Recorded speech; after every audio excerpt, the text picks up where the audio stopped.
If you're into your game consoles and perhaps even want to know what's in a game console, this is definitely the book for you.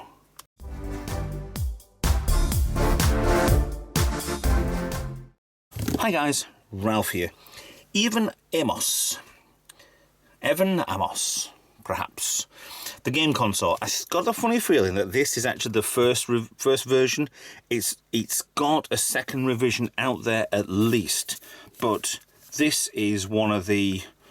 I wanted a version of this when I was doing my Retro Tech Ralph teardown videos, and I was going to use pictures from this to do a teardown because it has got so many teardown pictures, and it would have looked amazing if I were going to tear down a controller and show this as a thumbnail. I was going to use it as, but I've got a book, so it doesn't matter, and I've got other ideas as well. So cool. This is the review of that book, and before I even open it, and I have already opened this, these are just absolutely amazing descriptions of what, where, how, and whatever. Thing to start with, if you want to buy your own copy, go for it. These are not videos to show you what's inside, just so you're a cheapskate. Go out and buy one. It's just, they're not that expensive. I think this comes from, well, it's just $25, probably about £20. Probably less than that because it's been out for a few years. This version, obviously, version 1, I think there's version 2 out. So it will be, it's been out a while, so it's cheap enough. A photographic history from Atari to Xbox. Now, Atari wasn't the first console. They've got the Magnavox, Odyssey, and then it went to... Oh, okay. Yeah, it went to other consoles like the Fairchild. I don't think, unless it's going for the Atari Pong machine. I don't know. So, no starch press. Cool. To Aaron. This was printed in... First publication, 2019. So it's actually quite an old book, strangely enough. So we have lots of pictures like this, fully tear down, so you can see what's what. So you've got, yeah, you have started it from Magnavox there. So hopefully they might show something. I'm going to have problems with reflections here, I know I am. So let's put something underneath just to prop that up a little. That might be better. So, how many of those have you got on there? I've got a channel F, which is the, I think I've got number 2, I think. PS3, I'm not going through that now. No, cool. So, we have cross-section there of an Atari 800 motherboard. The first generation, everything was just chips and variable pots and speakers already on the board. There was nothing put through a TV. Resistors and all sorts. It's quite strange how things like this ever got working. That's the beauty and the actual usage of a microprocessor. You have the board. The other side of the board looks like a heatsink, unless it's a box to cover in the chip and all sorts of bits and bats on there that go onto the boards from the Odyssey Pong machines. Yeah, they were kind of similar inside all of these. Yeah, the controls on a wire or controls straight into it. Don't think they'll have the one of mine, which is a grandstand, but they were basically, the insides were exactly the same, and the outsides, which would have been similar to that with the buttons and the switches, just changed. Crash of 77, remember there was a crash in Pong machines in 77? Because did not this guy come in? Atari. So we have the channel F. I do have that version, I think. I have been inside one of these. I have a video on the channel. Is it System 2 then I've got? Yes, it's that one, because it has a switch on the top there, and that's more of a button. So I do have that. That's this weird controller that does go forward, back, left, right. It twists as well, and you press it down, which they needed to separate these things, especially the games that were on the the Fairchild. Atari 2600. It was very strange how basic this was. This is a big massive heatsink for not attached to anything, but yeah, it was a big massive lump. The board's only small, and then you've got a board up here which attached up here and then connectors on with this little brown connector here onto the board. Yeah, there was weirdly enough, not much to it. And what weirds it out is that there were two holes on here which are speaker-esque holes. They probably were ventilation holes to get heat out of there from this heatsink, but that's in the middle. So obviously heat dissipates left and right. The launch price on this was $169 to $199. So yeah, different. The variations, three switch, the arcade, that was from, it was a different company did that, weren't it? Wasn't it? Not Odyssey. Yeah, I don't recognise that one at all, but it does look very much like a Junior. Cool. So all the 2700 prototype, I think that was stripped down, have they? No. The Magnavox Odyssey. See, again, there's a lot of stuff on there, but they needed everything inbuilt onto it. Keyboard and a joystick, which turned out to be one of the basics for this generation. Small board, chips, TV tuner on there, because we didn't have cabling to do SCART or HDMI, it'd be impossible. So Mattel, the boards, you can see everything on there. Commodore 64. One of the wasn't the first that they brought out, VIC-20, or there was other versions before. Vectrex, which is a TV with a board underneath it. Don't touch this. And don't touch that, actually. Yeah, I nearly got electrocuted on one of those. Video is on my channel. Had lots of people screaming and shouting, saying, "Don't, what are you doing?" I basically pulled it out. I didn't realise it was very, very high voltage. But I'm still alive to tell the tale, thankfully. Oh. The 5200 trackball controller. Standard control there, the joystick, shockingly bad with the buttons on the side. But this is where technology went. The Coleco Telstar had 3 controllers, everything built into it. You wanted a gun, turn that round. You wanted controls for the car racing there, or the Pong. Yeah. There's also a history of. I was hoping for a lot more stripped down. There probably will be on later models that aren't actually worth a fortune. 3rd generation. So what's 3rd generation I see you say? Sega, Nintendo. Yeah, Nintendo wasn't actually a big board, but it wasn't actually a big system either. Never had. I think I had. Yeah, I've got a SNES in here, I think. I'm sure I've got a SNES somewhere. I can't see it at the moment, but I'll find it. And if I run off, I've got a Wasp in here. So Super Cassette Vision, Nintendo Entertainment System. This is the UK version, is it? The full NES. Oh, that a robot. Master System, fully teared down, so you can see all the detail. It's the RF shielding, which to stop interference, which didn't actually do anything. So if you want to redo one nowadays, remove those, anything, and just put them back in, because it does nothing. Might have done a little bit of something for radio signals, just to stop people complaining that it's making a noise. Also nowadays it'd be like a heat sink anyway, so you might as well keep it in if you do anything like that. Mega Drive. I had a Mega Drive, very cool. Also patchwise on there as well. Genesis, which was the US version.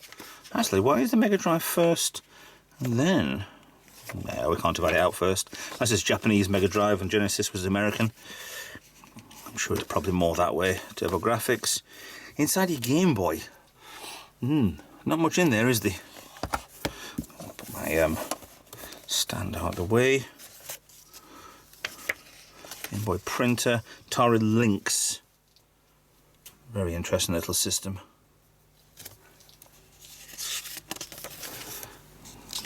So yeah, just show you a nice history. But the last video I did, which was the games machine from Winnie Forster. It's very similar, but this shows more teardown of everything. Showing what was into it. Big massive switch. And then your board, and then parts, your mechanism, putting the cartridge in and out. I mean, these are basically starting of PC sort of thing. You get your motherboard, you got a disk drive. No hard drive, but you'd boot everything from a disk drive instead. Game Mate.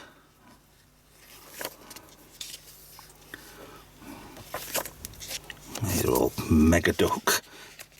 Pioneer Laser Active. They're worth a fortune then if you can get one of those. More 5th generation stuff, which is the 3DO. It's like a video recorder, but it's not. CD player. It's a revolution back then when you got a free CD player onto something. Atari Jaguar was also a revolution because it was a first 64-bit system. Disclaimer, it was 232 bits. But not to worry, nobody knew back then. But still, they were ahead of the time. Saturn again, lovely system. Great system for modding. But then this came along. Revolutionised game completely.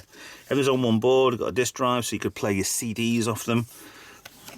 It was just too easy. It was just they just cornered the market on it. They sold, how many did they sell? Systems, 100 million. 100 plus million. Controllers, you had the smaller ones so you could hide the power supply. That's all they did basically, was a bit more smaller to do that. Different version with different connectors on the back. Parallel ports. Multi-out is on all of them, as well as the serial out. Yeah, very cool. Virtual Boy was a massive flop. Tiger, N64. See, a lot of them are just board, heat sinks, plastics, good, fun gameplay. IQ? Oh, an into it. That's a controller there, isn't it? Yeah. Very big controller. I remember the Duke that they had for the Xbox was a massive controller, but what a controller. Swan, Marty, Town FM, yeah, Marty, CD32. So we've got into something that looks very much like an old style PC now. Then you're going on different ways to make consoles. 6th generation, the Dreamcast from 1998. Dreamcast came out, perfect, lovely, brilliant. Then Sony came with this. Not only could you play your CDs on it, you can play your games on it. Not only could you network it, and you can do gubbins with that, you also play your DVDs. So, could the Dreamcast do that? I think it could it not? Unless they missed out on that. I know there's a drive inside, I'm not sure if it's CD or DVD. Right, in the comments, just to correct me. So more Game Gear, Game Boys, Panasonic. Inside a Game Boy? Yeah, I've been inside a couple of those. And then came along the Xbox. Yeah, they were just basically a PC. You got your drive, you got your hard drive, you got your motherboard, chip, power supply, joystick ports, everything and anything you need on there, networking, got HDMI equivalent, sort of. I think there was 720 or 560 or something like that. They were just of the time. There's the Duke. Absolutely brilliant controller for the size of it. Yeah, people probably like the smaller version because it was easier to play with, but I prefer the Duke. Much prefer the Duke. Strip down an N-gauge. N-gauge? Why are they stripping that down? So some ones that we've never seen before. What do you think's in Generation 7? I think at least the 360, PSP, absolutely brilliant. I have 2 of those, love them to bits. Shame they don't do decent batteries anymore.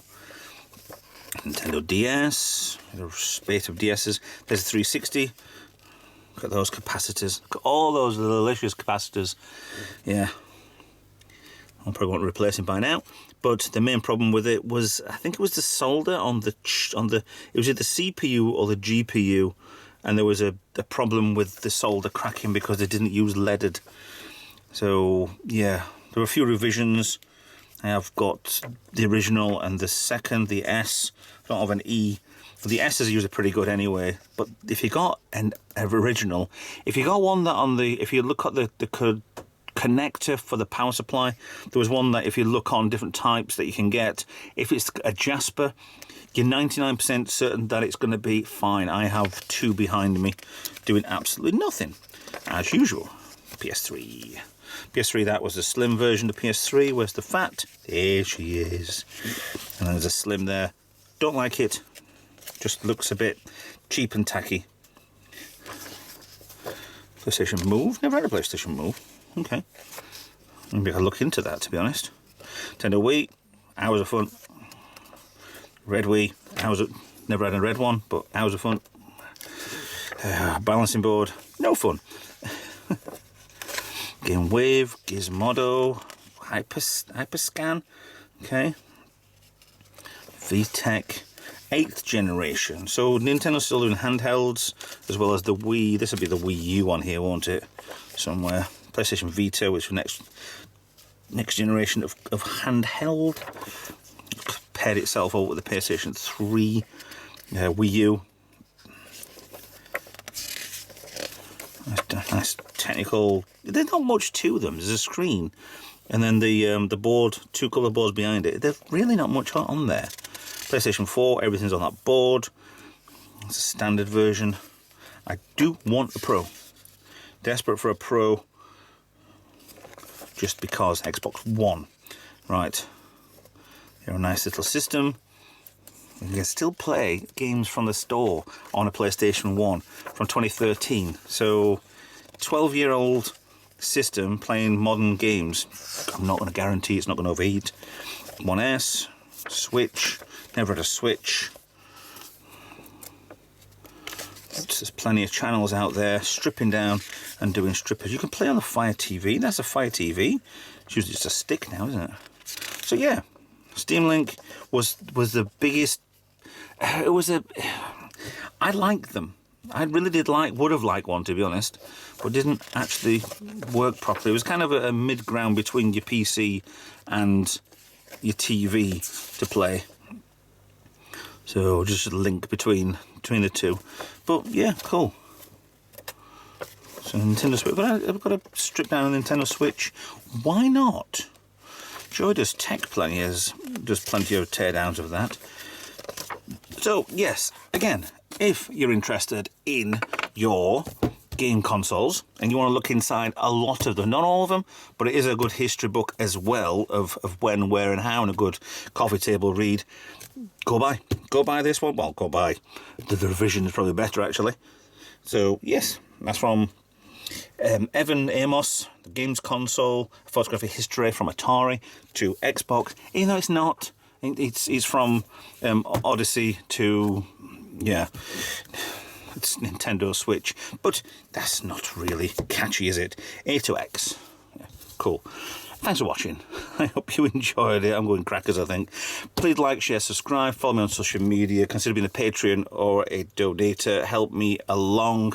Consider being a Patreon, could be a YouTube member. I think that's what I wanted to say. And I'll see you in another video.